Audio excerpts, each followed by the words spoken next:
Hi friend, good morning, सुप्रभात। कैसे हैं आप लोग? उम्मीद है अच्छे होंगे। तो स्टडी सेंटर 123 में आपका स्वागत है। आज हम लोग सिंपल इंटरेस्ट यानी कि साधारण ब्याज के बारे में स्टडी करेंगे। तो उसका दो तीन टर्म होते हैं, उसके बारे में सबसे पहले देखेंगे। तो मूलधन, आखिर मूलधन होता क्या है? मूलधन को हम लोग इंग्लिश में प्रिंसिपल कहते हैं। इसको पी से डोनेट किया जाता है।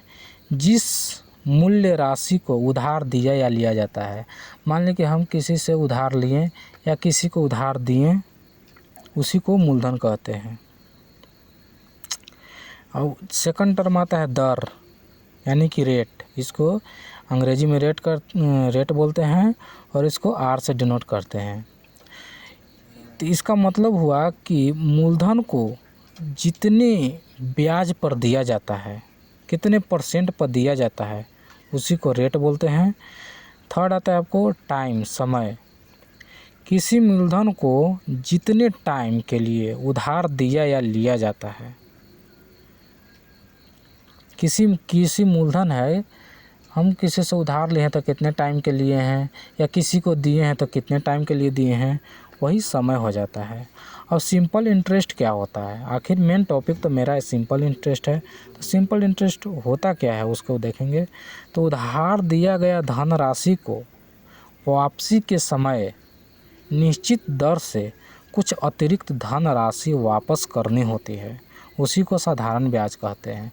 जैसे हम किसी से कुछ धन राशि वापस लिए, तो 2 साल के लिए और 2% पर लिए हैं, तो उसको कुछ धन राशि से एक्स्ट्रा उसको देना पड़ेगा राशि, उसी को हम लोग साधारण ब्याज यानी कि सिंपल इंटरेस्ट कहते हैं। अब मिश्र धन को हम लोग अंग्रेजी में अमाउंट कहते हैं। इसको ए से डोनेट किया जाता है। धन राशि को ब्याज के साथ लौटाना, मान ली कि हमको कुछ ब्याज एक्स्ट्रा लौटाना पड़ता है, तो ब्याज को और जो धन राशि हम दिए हैं या लिए हैं उसको ऐड कर देंगे तो मिश्र धन आ जाएगा। तो वही कह रहा, धन राशि को ब्याज के साथ लौटाना कुल लौटाई धनराशि अमाउंट कहलाता है। तो उम्मीद है आप लोग को ये 3-4 टर्म आपको समझ में आया होगा। अगर समझ में ना आया तो कमेंट्स में ज़रूर बताइएगा, फिर से हम कोशिश करेंगे समझाने का। अब कुछ इम्पोर्टेंट फार्मूला इसका होता है, उसको देख लेते हैं। तो एस आई के मतलब हुआ सिंपल इंटरेस्ट यानी कि साधारण ब्याज। तो ये पी आर टी का मतलब क्या है? यहाँ पर हो गया प्रिंसिपल यानी कि मूलधन, आर हो गया रेट यानी कि दर, टी हो गया टाइम यानी कि समय। तो जो आपको मूलधन दिया रहेगा और दर और टाइम को मल्टीप्लाई करके अगर 100 से भागा देते हैं तो आपका सिंपल इंटरेस्ट निकल जाएगा। अब वही अमाउंट को आप जो अमाउंट यानी कि मिश्र धन को मूलधन में जो इंटरेस्ट मिला है हमको सिंपल इंटरेस्ट, उसको अगर जोड़ देंगे तो अमाउंट निकल जाएगा। अमाउंट का एक और फार्मूला होता है मूलधन into 100 plus rate multiply by time by 100। अब टाइम निकालने के लिए तो यही फार्मूला पर हम लोग बैठा देंगे। टाइम निकालने के लिए हो जाएगा तो सिंपल इंटरेस्ट मल्टीप्लाई बाई 100 और बटा में प्रिंसिपल इंटू रेट। उसी तरह से रेट निकालना है तो सिंपल इंटरेस्ट मल्टीप्लाई बाई 100 बटा में प्रिंसिपल इंटू टाइम।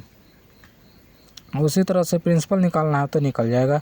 अगर ये टर्म में से किसी भी 3 टर्म दिया रहेगा और एक टर्म आपको निकालना रहेगा, तो ये बहुत ही आसान है। अब एक एग्जांपल देख लेते हैं इसके। तो यहाँ पर लिखा हुआ है कि 5200 रुपये पर 6% प्रति वर्ष की दर से 2 वर्ष का साधारण ब्याज निकाले। तो यहाँ पे 5200 मेरा क्या है?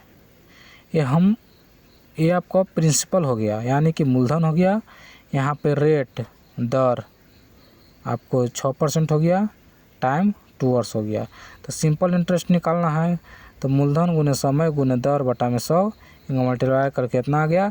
अब अमाउंट आपको अगर मिश्र धन निकालना है तो मूलधन प्लस सिंपल इंटरेस्ट, तो ये मूलधन इतना था, सिंपल इंटरेस्ट इतना मिला, तो हमको कुल टोटल राशि इतना मिलेगा। इस तरह से हम लोग आज सिंपल इंटरेस्ट के बारे में स्टडी किए हैं। तो अगर कहीं पे कुछ भी डाउट हो तो कमेंट्स में ज़रूर बताइएगा, और लाइक और सब्सक्राइब करिएगा, दोस्तों में शेयर करिएगा। Thank you.